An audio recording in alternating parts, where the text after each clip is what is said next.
रामकृष्ण हरी मंडळी, आपल्या या भक्तिमय वातावरणात मराठी भक्ती या YouTube चॅनेलमध्ये आपले मनापासून स्वागत आहे. ओम श्री महालक्ष्मी नमः. सुख शांती आणि ऐश्वर्य देणारी श्री महालक्ष्मी व्रताची कथा, गुरुवारची कहाणी. श्री लक्ष्मीची कृपा आपल्यावर व्हावी, तिने आपल्या घरात वास करावा, पैसा शांती समाधान घरात नांदावे म्हणून श्री महालक्ष्मीचे व्रत करतात. हे व्रत केल्याने मनातल्या सर्व इच्छा पूर्ण होतात.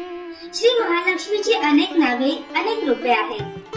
पार्वती, सिंधू कन्या, महालक्ष्मी, लक्ष्मी, राजलक्ष्मी, गृहलक्ष्मी, सावित्री, राधिका, रासेश्वरी, चंद्रा, गिरिजा, पद्मा, मालती, सुशीला अशा विविध नावांनी श्री महालक्ष्मी ओळखले जाते. अशा या सर्वाभूती असलेल्या श्री महालक्ष्मीची ध्याने घ्यावी अशी ही कहाणी आहे. द्वापर युगाची, आपल्या भारतातील सौराष्ट्र देशात घडलेली. तेथे एक राजा राज्य करीत होता. त्याचे नाव होते भद्रश्रवा. तो शूर होता, दयाळू होता आणि प्रजादक्ष होता. 4 वेद, 6 शास्त्रे, 18 पुराणे यांचे ज्ञान त्याला होते. अशा या राजाच्या राणीचे नाव होते सुरतचंद्रिका. राणी रूपाने सुंदर होती, सुलक्षणी होती आणि पतिनिष्ठ होती. त्यांना एकूण 8 अपत्ये झाली, 7 पुत्र आणि त्यांच्यानंतर 1 कन्या. राजा राणीने कन्येचे नाव शांबाला असे ठेवले. एकदा देवीच्या मनात आले, आपण राजाच्या राजप्रसादी राहावे. त्याने राजा आणखी सुखी होईल, प्रजेलाही तो आणखी सुख देईल.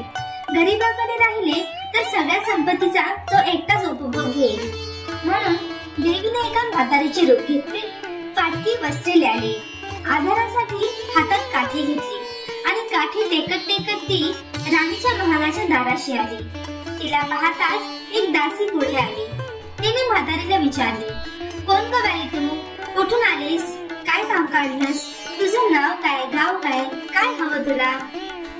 म्हातारीचे रूप घेतलेली श्री महालक्ष्मी म्हणाली, माझं नाव कमलाबाई, द्वारकेला राहते मी. तुझ्या राणीला भेटायला आले. कुठे आहे ती? दासी म्हणाली, राणी साहेब महालात आहेत. त्यांना सांगायला गेले तर त्या माझ्यावरच रागावतील. तुला त्या कशा भेटतील? तुझा अवतार पाहून तुला त्या हकलूनच देतील. तू इथेच थोडा वेळ आडोशाला थांब. म्हातारीला राग आला. ती संतापून म्हणाली, तुझी राणी गेल्या जन्मी एका वैश्याची पत्नी होती. तो वैश्य फार गरीब होता. त्यावरून त्या दोघांची नेहमी भांडणे होत. नवरा तिला मारहाण करी. ह्या त्रासाला कंटाळून एक दिवस ती घर सोडून गेली आणि जंगलात उपाशी तापाशी भटकू लागली. तिची अवस्था पाहून मला तिची दया आली. मी तिला ऐश्वर्य, सुख आणि संपत्ती देणाऱ्या श्री महालक्ष्मी व्रताची माहिती सांगितली. त्याप्रमाणे तिने ते व्रत केले. तिच्या व्रताने महालक्ष्मी प्रसन्न झाली. तिचे दारिद्र्य संपले. तिचे घर संपत्ती समृद्धीने भरले. तिच्या जीवनात आनंद भरला. लक्ष्मी व्रत केल्यामुळे मृत्यूनंतर ती दोघे पती पत्नी लक्ष्मी लोकात वैभवात राहिली. या जन्मी त्यांचा जन्म राजकुळात झाला आहे. देवीच्या कृपेने आता ती राणी पदावर बसली आहे. पण लक्ष्मी व्रताचा तिला विसर पडला आहे. त्याचीच आठवण करून देण्यासाठी मी इथे आली आहे. म्हातारीचे बोलणे ऐकून दासीच्या मनात जिज्ञासा निर्माण झाली. म्हातारीला पाणी दिले, नमस्कार केला आणि म्हणाली, मला सांगाल ते व्रत? मी करेन ते नेमाने.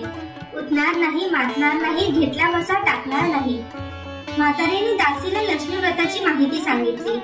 मग ती उठली आणि काठी टेकत निघणार तेवढ्यात राणी तरातरा महालातून बाहेर आली. फाटक्या वस्त्रातील म्हातारीला पाहताच ती संतापली आणि उर्मटपणे म्हणाली, कोण ग तू थेरडे? इथे कशाला आलीस? जा इथून. तिने पुढे होऊन म्हातारीला घालून दिले. ती म्हातारी म्हणजे प्रत्यक्ष महालक्ष्मीच होती हे राणीला कळले नाही. राणीचा तो उर्मटपणा पाहून महालक्ष्मीने तिथे न थांबता स्वस्थानी जाण्याचे ठरवले. राणीचा महाल सोडून म्हातारी निघणार तोच एक मुलगी लगबगीने बाहेर आली. ती मुलगी होती राजकन्या शांबाला. तिने येऊन म्हातारीला नमस्कार केला आणि कळवळून म्हणाली, आजी रागावू नका, माझी आई चुकली, तिच्यासाठी मला क्षमा करा, मी तुमच्या पाया पडते. राजकन्याचे ते बोलणे ऐकून श्री महालक्ष्मीला तिची दया आली. तिने शांबाला लक्ष्मी व्रताची माहिती सांगितली. तो दिवस मार्गशीर्ष महिन्यातला पहिला गुरुवार होता. पुढे त्या दासीने लक्ष्मी व्रत केले, तिची स्थिती सुधारली. दासी पण सोडून ती सुखाने संसार करू लागली. राजकन्या शांबालेनेही भक्तिभावाने सांगितल्याप्रमाणे महालक्ष्मी व्रत केले. सगळे नेमधर्म पाळून दर गुरुवारी तिने ते व्रत केले. शेवटच्या गुरुवारी उद्यापन केले. लवकरच शांबालेचा विवाह मालाधर नावाच्या राजपुत्राशी झाला. तिला राजवैभव मिळाले. लक्ष्मी व्रताच्या प्रभावाने तिचा संसार सुखात समाधानात चालू लागला.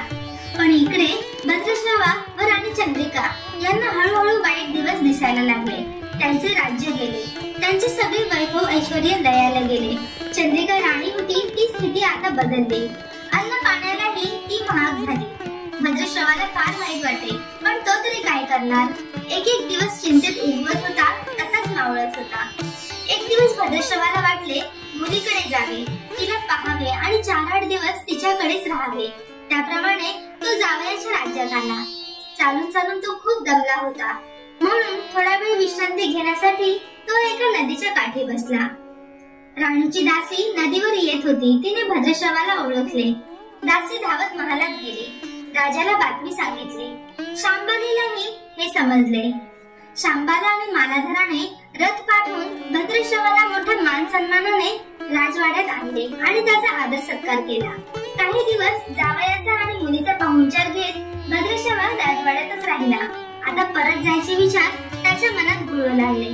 जावयाला त्याने तसे सांगितले. जावयाने संमती दिली.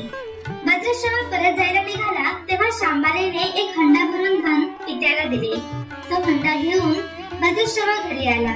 मुलीने धनाने भरलेला हंडा दिला आहे हे ऐकून सुरचंद्रिकेचा आनंद गगनात मावेना. घाईघाईने तिने हंड्यावरचे झाकण काढले. आत पाहते तर काय, हंड्यात धन नव्हतेच, होते फक्त कोळसे. महालक्ष्मीच्या अवकृपेने हंड्यातल्या धनाचे कोळसे झाले होते. चंद्रिकेने कपाळावर हात मारून घेतला. भद्रश्रवा हा चमत्कार पाहून चकित झाला.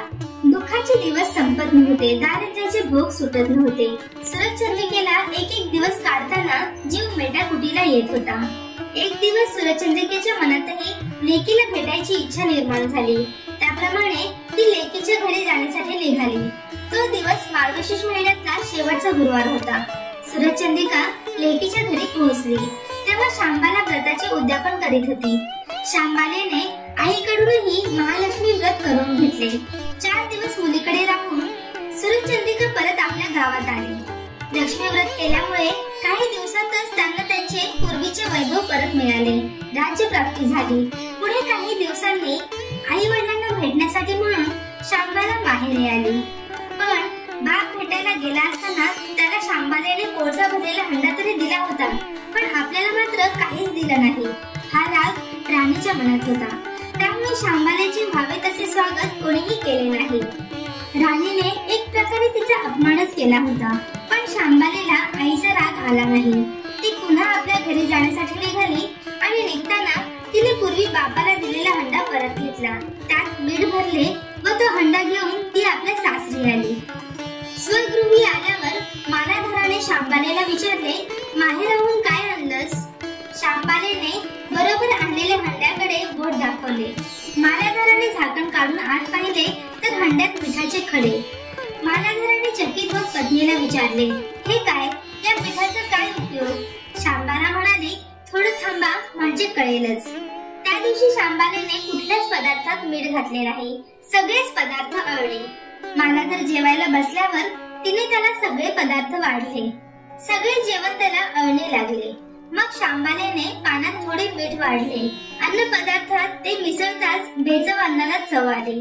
हा मिठाचा उपयोग, शांबाला पतीला म्हणाली. मालाधरालाही तिचे म्हणणे पटले.